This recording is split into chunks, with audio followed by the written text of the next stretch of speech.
ቤተሰቦች እንግዲህ በአሜሪካ ቡናን አስመልክቶ በጣም በከፍተኛ ሁኔታ የተጠና ስላችሁ እንዴት ነው ለ10 ዓመት የፈጀ ከ354,000 በላይ ሰዎችን አሳትፎ ወይም ደግሞ ከነሱ ናሙና ተሰብስቦ የተለያዩ ሳይንቲስቶች ተሳትፎበት እንግዲህ አስደናቂ የሚባል ጥቅም የቡናን ጥቅም እንግዲህ ስፔሻሊ ከጉበት ጋር በተያያዘ ወጥቷል ማለት ነው። ይሄን ቪዲዮ እስከመጨረሻ መመልከታችሁ እንዳትረሱ። መረጃውን ያጋራን አዩዛ አበሻ ነው። እኔ ደግሞ ወደ እናንተ አደርሳለሁ። ቡናን በየቀኑ አብዝቶ መጠጣት ለጉበት ጤንነት ከፍተኛ ጥቅም እንዳለው ተረጋገጠ ይላል።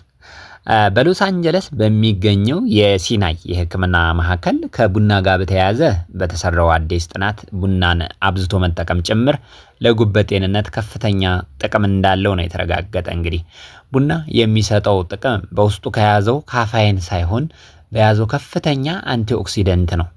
ቡና ከፍተኛ ጸረ ኦክሳይድ ወይም ደግሞ አንቲኦክሲደንት ስላለው ተመራማሪዎቹ ቡናን በየቀኑ መጠቀም ዘላቂ የጉበት ጠባሳ ለረጅም ጊዜ የጉበት በሽታዎችን ሊከሰት ከሚችለው ጉዳት የሳምባ የጉበት በሽታ የቫይረስ ወይም ደግሞ ሄፓታይተስ ከአልኮል ጋር በተያያዘ ደግሞ የሚመጡ የጉበት በሽታና ሌሎችንም ጨምሮ ቡና የመከላከል አቅም እንዳለው ጥናቱ ያሳየ ማለት ነው። ሲሮሲስ የተባለው የጉበት በሽታ በዓለም ዙሪያ እንግዲህ እንደሚታወቀው ከ58 ሚሊዮን በላይ ሰዎችን የሚያጠቃ የጉበት በሽታ ሲሆን በየዓመቱ በዓለም ዙሪያ ወደ 1.5 ሚሊዮን የሚጠጉ ሰዎችን ይገድላል። ሰዎች ቡናን በቀን 5 ወይም ከዛ በላይ ኩባያዎች ደግሞ ሲኒዎች ቢጠጡም እንኳ ዕለታዊ የቡና ኩባያው የጉበት በሽታ ወይም የጉበት ካንሰርን የመያዝ እድሎን ሊቀንስ እንደሚችል ነው አዲሱ ጥናት የሚያረጋግጠው ማለት ነው። እነዚህ ተመራማሪዎች 354,000 ናሙናዎችን ወይም ደግሞ ሰዎችን በመጠቀም ጥናቱን ከ10 ዓመታት በላይ ተከታትለውታል።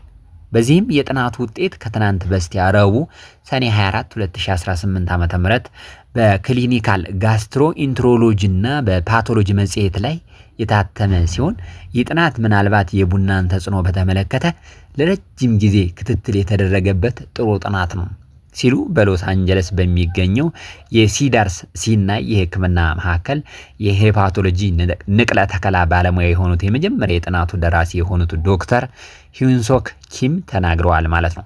በጥናቱ መሰረት ሄፓቶሴሉላር ካርሲኖማ የተባለው በጣም የተለመደው የጉበት ካንሰር ሲሆን በየዓመቱ በዓለም አቀፍ ደረጃ ወደ 685,000 የሚጠጉ ሰዎችን የሚያጠቃ ሲሆን ከ597,000 በላይ ሰዎችን በየዓመቱ ለሞት ይዳርጋል።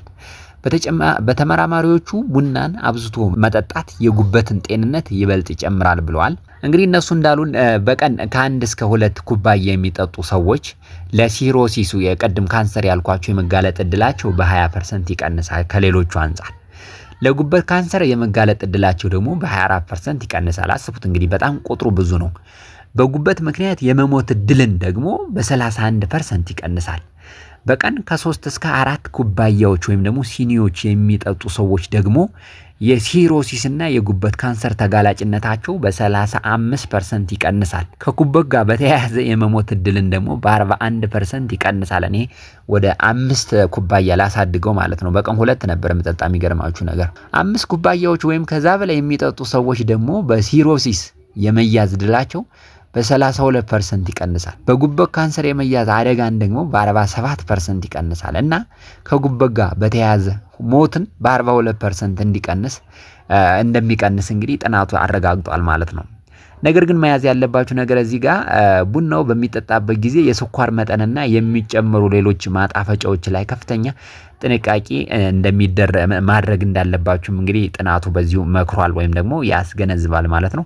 በሚገርማችሁ ሁኔታ ግን ይህ ጥናት እንግዲህ እርግዝና እየሞከራችሁ ያላችሁ እናቶችና ኦልሬዲ ደግሞ እርግዝና ላይ ያላችሁ እናቶች እናንተን አያካተትም። ምክንያቱም እናንተ ላይ እንግዲህ በጣም ብዙ ጥናቶች ተካሂደዋልና ትንሽ እንደዚህ እንደ ኖርማሉ ሰውም አይደለም፣ ጉዳቱ ትንሽ ከፍ ያለ ስለሆነ እናንተ ጥንቃቄ ማድረግ ይኖርባችኋል ማለት ነው።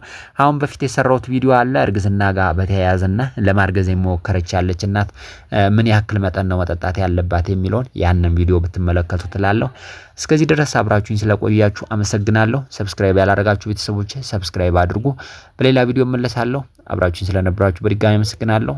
ቻው